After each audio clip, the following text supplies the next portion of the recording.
You ask Tiger to solve. This deals with linear equations with one unknown.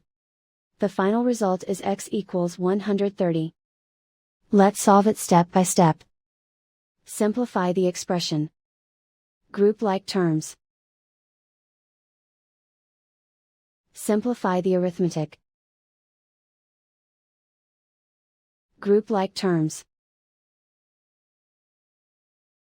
Simplify the arithmetic. Group all x terms on the left side of the equation. Subtract 8x from both sides.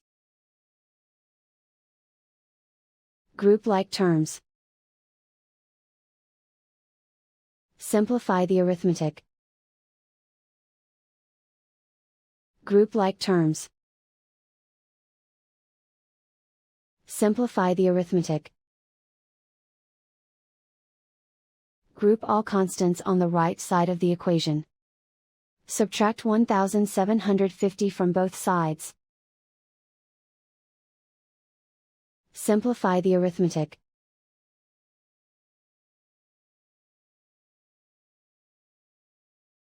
Isolate the x. Divide both sides by -5. Cancel out the negatives.